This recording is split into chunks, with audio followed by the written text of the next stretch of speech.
Welcome to this edition of the 700 Club. I might say our feature yesterday on the gut, we had about 17,000 people who said, I want that booklet. We've got more coming today. I think it'll be fascinating. Sure. All week we're going to be featured. All week we'll be showing you how to make yourself better.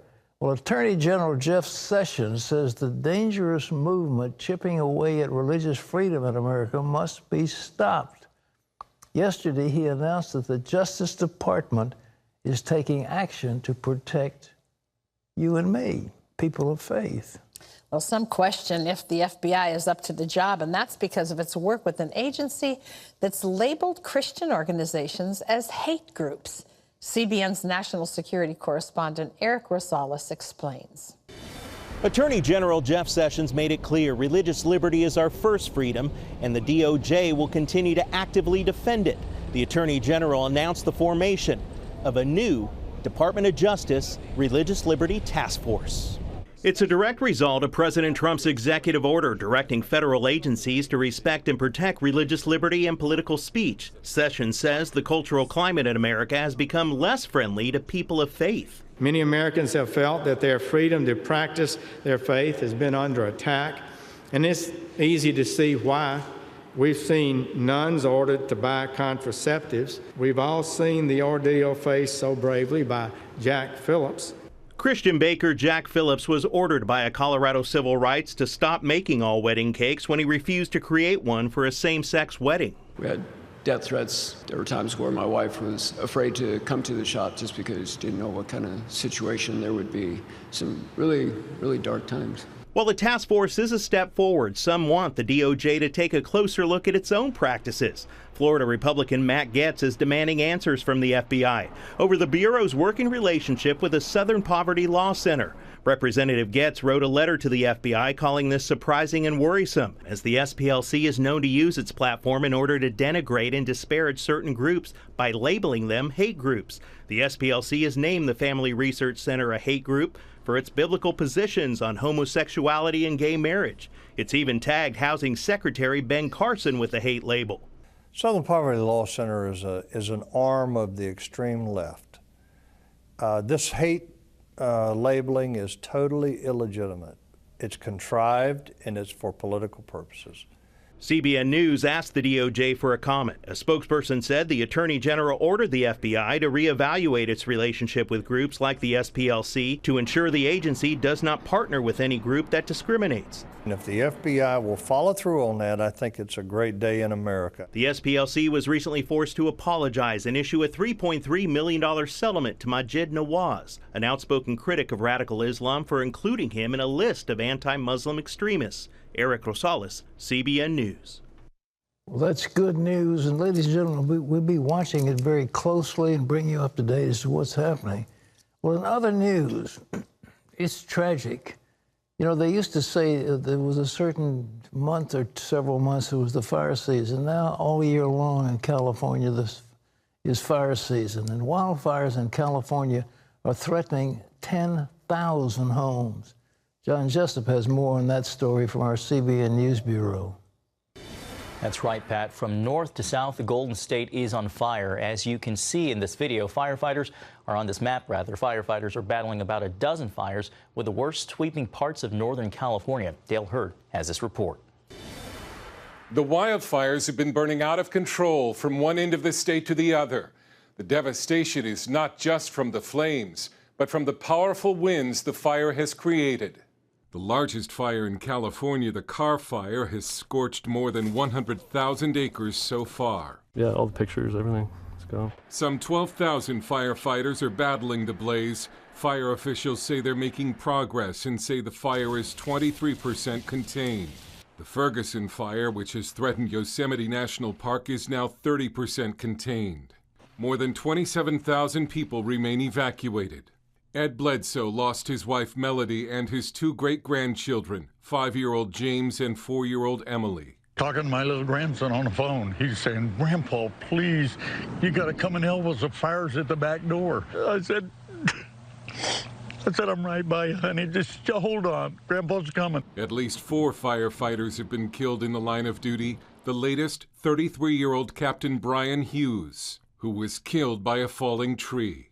The fires were fueled by a triple-digit heat wave. Across the West, firefighters are up against 60 wildfires in 13 states. Dale Hurd, CBN News. Thanks, Dale. The Department of Homeland Security is creating a new center to help protect U.S. banks, energy companies, and other industries from major cyber attacks that could cripple America's critical infrastructure. The new center will be announced at the DHS Cyber Summit in New York today. CBN News is there, and we'll have more details on tomorrow's 700 Club. The department says the center's creation was motivated by a growing recognition that cyber attacks could hurt not only a business or industry, but cause systemic failures across the country. Pat, back to you. Well, I want to put in a little plug for Regent University. It has now a program on cybersecurity and is training people. Homeland Security has come to look at it. The Department of Defense has come to look at it.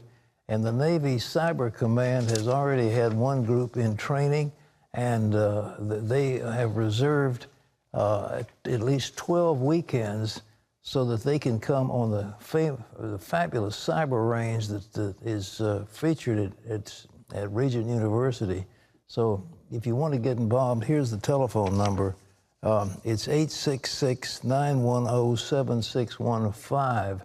And actually, there's a certificate being offered as well as a degree in cybersecurity at Regent University.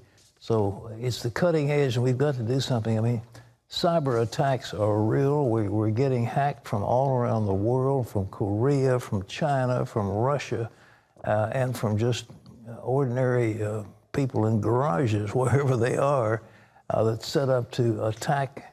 Well, they've compromised the Department of Defense. They've compromised Target. They've compromised Walmart, I believe, and any number of banks. And the damage so far has been contained somewhat, but the potential damage is in the billions, maybe even trillions of dollars.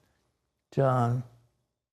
Pat, President Trump's willingness to meet with Iran's leader is receiving mixed reaction even within his own administration after he said he would meet with Iranian leaders without any preconditions. They want to meet, I'll meet. Anytime they want. Anytime they want. It's good for the country, good for them, good for us, and good for the world. Secretary of State Mike Pompeo said he supports the president's desire to talk with Iranian leaders, but not without preconditions, including a commitment from Iran to improve its behavior and regional policies. Iran rejected Trump's offer and on Monday filed a lawsuit in the International Court of Justice in hopes of blocking U.S. sanctions. Administration officials call Iran's lawsuit baseless. Well, West Virginia Senator Joe Manchin is the first Democrat to meet with Supreme Court nominee Brett Kavanaugh. Kavanaugh paid a visit to Manchin's office Monday. Many Senate Democrats are refusing to meet the nominee. Manchin, who voted to confirm Justice Neil Gorsuch, says he's not ready to announce whether he'll support Kavanaugh just yet. Also Monday, Republican fence sitter Rand Paul announced he will vote to confirm Kavanaugh. Meanwhile, sitting Justice Ruth Bader Ginsburg gave Democrats some comfort. The 85-year-old says she expects to serve another 5 years on the court. Well, you might be surprised to learn that many Americans don't know Roe v. Wade is the ruling that legalized abortion in America. To some, it's merely a bumper sticker that equates to women's rights. As Paul Strand reports, they fiercely oppose losing Roe because they think it's been a part of America ever since its founding. Lawyer Steve Aden takes up the abortion fight at Americans United for Life. When it comes to Supreme Court nominee Brett Kavanaugh, though, Aden and others argue he'll be good for America because of his views on the Constitution. He cares more about what the Constitution actually says than about what the Supreme Court has said it says. Those against Kavanaugh focus on one thing: fear that a Justice Kavanaugh would mean the end to Roe v. Wade, one of the Supreme Court's most controversial rulings. Roe v. Wade may be right at the center of all the controversy over Brett Kavanaugh, but the funny thing is how many people that support Roe don't really know what it's about. A Pew poll found that 57% of 20-year-olds or folks in their 20s didn't even know that Roe was about abortion.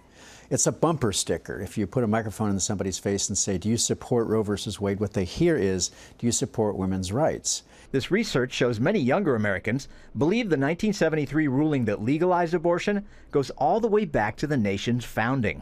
Linda Lake, a Democratic pollster, said on the media recently that most millennials think that Roe versus Wade occurred shortly after the American Revolution. The point is that they're completely disconnected from their history. When asked specific questions about abortion, the majority oppose it. They have seen their siblings on ultrasound growing in the womb, and you can't tell them that those babies are blobs of tissue. And as Aidan points out, more are refusing to get abortions. Over the last 25 years, you have a 40% drop in the abortion rate in America. Today, the abortion rate in America is the same as it was in 1972, the year before Roe versus Wade. For those who fear Kavanaugh on the court, Aidan points out even if the justices overturn Roe v. Wade, it just means the abortion issue will return to the states. Paul Strand, CBN News, reporting from Arlington, Virginia. Thanks, Paul. Pat, back to you. You know, I've been talking about this whole thing when it first came out. If you understand the federal system we have in our government, the federal government is prohibited from doing certain things, and a lot of things are left to the states. And the police power, if I can use that term, is left to the states, not the federal government. And so each state should be able, through its electoral process and through the ballot box, to determine those representatives who will decide the crimes dealing with that state.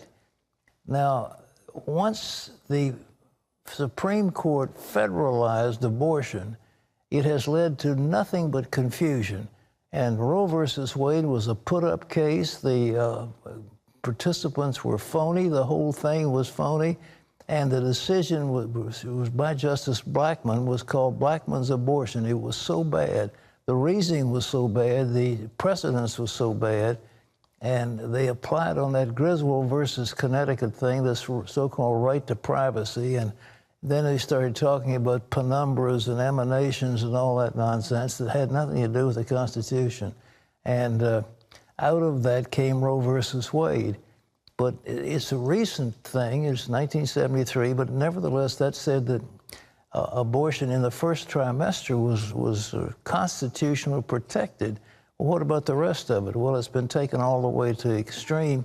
And then we had Hillary Clinton in that famous debate with Donald Trump saying she supported partial birth abortion, which means when the baby is actually out of the birth canal, that people can do something and, you know, put a probe into its brain and kill it after it's actually being born.